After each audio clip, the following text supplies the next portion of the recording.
the ancient hero who shaped a modern dictator, Yue Fei's deadly influence on Xi Jinping. What if I told you that the world's most powerful dictator credits an 800-year-old Chinese general for shaping his worldview? What if the same loyalty teachings that inspired a medieval hero also became the blueprint for modern authoritarian control? And what if a mother's bedtime stories about patriotism and sacrifice eventually led to the oppression of over 1.4 billion people? This isn't just ancient history. This is about how Yue Fei, a legendary Song dynasty general, became more than just a historical figure. He became the psychological foundation for Xi Jinping's ruthless grip on power, and the connection runs deeper than anyone imagined. Before we uncover this chilling story, hit subscribe to reveal the forgotten influences that shaped our world's most dangerous leaders and ensure no warning from history remains buried. The fog hung thick over Henan province in 1103.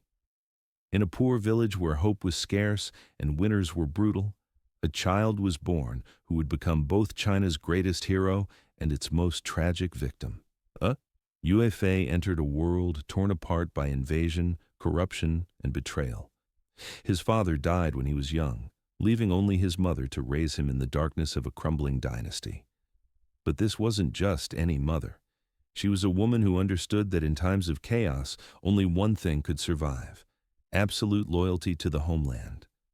Night after night, as the wind howled outside their humble cottage, she whispered lessons into her son's ear.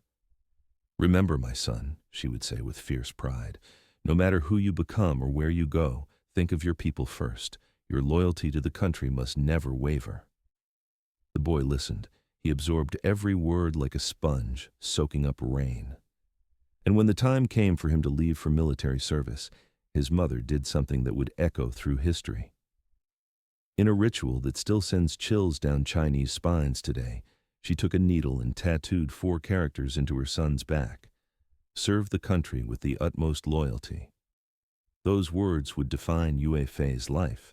They would drive him to impossible victories, inspire millions, and ultimately lead to his destruction. Young Yue Fei arrived at military camp with nothing but his mother's teachings and an unbreakable will. Within weeks, he was outperforming seasoned veterans: archery, swordsmanship, strategy. He mastered them all with frightening intensity. When his commanders asked him about his success, his answer was always the same: no secret. Patience, discipline, and the desire to remain strong for my country. But Yue Fei wasn't just building his body. He was forging his soul into a weapon of absolute devotion. The invasion came from the north like a plague of locusts. The Jin dynasty swept down, burning villages, slaughtering civilians, and destroying everything that made life worth living.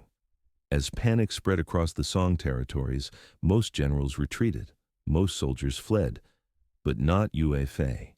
Standing before his outnumbered troops, his voice cutting through the chaos like a blade, he roared words that would be remembered for centuries.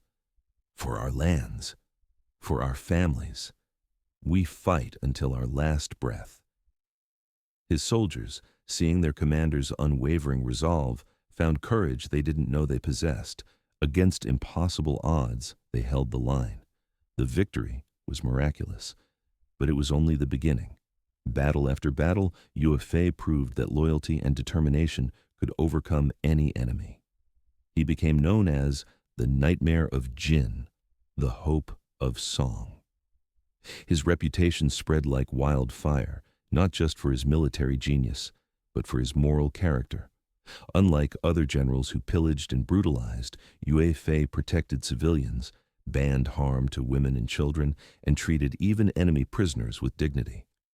"True victory," he would tell his soldiers, "is the smile on our people's faces. But success breeds envy. Power threatens those who cling to corruption." In the imperial court, whispers began to spread. Jealous ministers and corrupt officials watched Yue Fei's popularity with growing alarm. Chief among them was Qin Hui, a man whose soul had been purchased by enemy gold. The trap was set with diabolic precision. Just as Yue Fei was on the verge of his greatest victory, reclaiming the occupied northern territories, an imperial decree arrived. Return immediately to the capital. Withdraw all forces. His soldiers were stunned. Victory was within their grasp, and they were being ordered to retreat. Yue Fei read the decree in silence, his face a mask of controlled anguish. Then, in words that would haunt Chinese history forever, he said, "Orders are orders. We are soldiers." He returned. He was arrested on fabricated charges, and in a dungeon cell, the man who had never known defeat faced his final battle against the corruption of his own government. Even in chains, Yue Fei remained unbroken. To a young soldier who visited him, he spoke with quiet strength. "Don't grieve for me. My body may perish, but my loyalty is immortal." The soldier couldn't hold back his tears, knowing he was witnessing the last moments of a living legend. Qin Hui's final move was swift and secret. In the darkness of night, Yue Fei was executed. His last words, spoken with serene acceptance, were, "I served my country with loyalty. I never betrayed my people. That is enough for me." The people's rage was immediate and overwhelming. They wrote messages on palace walls. "You killed our loyal general." They sang funeral songs in villages and cities. They never forgot the man who had died for principles his own government had abandoned. Years later, when dynasties changed and truth emerged, Yue Fei was vindicated. His tomb became a shrine of heroism. Qin Hui's statue became a target of eternal shame. For centuries, visitors would spit on it, curse it, and use it as a symbol of everything despicable about betrayal. But here's where this ancient story becomes terrifyingly modern. Fast forward to 1953. In revolutionary China, a boy named Xi Jinping was born into a family that revered the old stories, the old heroes, the old lessons about loyalty and sacrifice. His mother, Qi Xin, like Yue Fei's mother centuries before, understood the power of bedtime stories to shape young minds. Night after night, she would tell her son about Yue Fei, about the mother who tattooed loyalty onto her child's back, about the general who never compromised, never retreated, never questioned absolute devotion to the state, about the hero who chose death over disloyalty. Xi Jinping absorbed these lessons with the same intensity that Yue Fei had absorbed his mother's teachings. Decades later, as China's most powerful leader, he would openly declare, "I was greatly inspired by China's traditional culture as a child. I will never forget the story of Yue Fei as told by my mother." But here's the chilling twist. Xi Jinping learned the wrong lesson from Yue Fei's story. Where Yue Fei represented loyalty to the people against corrupt government, Xi Jinping represents loyalty to the government against dissenting people. Where Yue Fei died because he wouldn't compromise his principles, Xi Jinping has built his power by demanding others compromise theirs. The tattoo that Yue Fei's mother carved into his back, "Serve the country with the utmost loyalty," has become Xi Jinping's demand from every Chinese citizen. But the country Xi Jinping means isn't the people or their welfare. It's the party. It's his regime. It's his personal vision of control. Think about it. Xi Jinping has used Yue Fei's story to justify the persecution of Uyghurs in concentration camps, calling it loyalty to national unity. He's used it to crush Hong Kong's democracy, calling it patriotic education. He's used it to silence journalists, imprison dissidents, and expand surveillance, all in the name of that ancient hero's teachings about absolute loyalty. The most terrifying part? It's working. In schools across China today, children learn about Yue Fei just as Xi Jinping did. But now the story comes with a modern interpretation.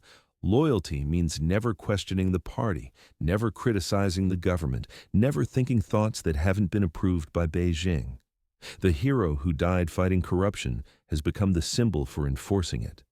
The general who protected civilians has become the justification for oppressing them. The man who represented the highest ideals of Chinese culture has been twisted into a tool for destroying Chinese freedom. Xi Jinping isn't just China's leader. He's the living embodiment of how even the most noble stories can be perverted by those who seek absolute power. He took Yue Fei's mother's lessons about loyalty and transformed them into a system where loyalty means blind obedience, where patriotism means silencing dissent, where serving the country means serving one man's ambition.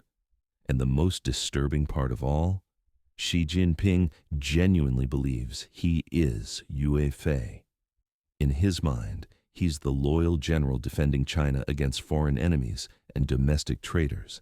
He sees himself as the hero of his own story, fighting for his people's good, even as he destroys their freedom. This is the power of childhood influences. This is how bedtime stories become government policy. This is how ancient heroes can be resurrected as modern tyrants. Today, as tensions rise between China and the West, as Hong Kong burns and Taiwan trembles, we're not just witnessing geopolitical conflict. We're watching the final act of a story that began nearly 1,000 years ago with a mother's love and a son's vow. Yue Fei died believing that true loyalty meant standing against corruption, even at personal cost. Xi Jinping lives believing that true loyalty means standing with power, regardless of moral cost. The tragedy isn't just that Xi Jinping misunderstood Yue Fei's lesson. The tragedy is that he understood it perfectly and chose to become Qin Hui instead of Yue Fei. He chose to be the corrupt official who destroys heroes rather than the hero who fights corruption. But perhaps there's hope in this darkness, because if stories have the power to create tyrants, they also have the power to inspire resistance. Somewhere in China tonight, there might be a child learning the real story of Yue Fei, not Xi Jinping's twisted version, but the original tale of a man who chose death over compromise, who served his people rather than his rulers, who proved that some things are worth dying for. And maybe that child will grow up to remember that true loyalty isn't about serving power. It's about serving truth. It's about protecting the innocent. It's about choosing the right side of history, even when the wrong side offers everything. Because in the end, Yue Fei's real message wasn't about blind obedience. It was about moral courage.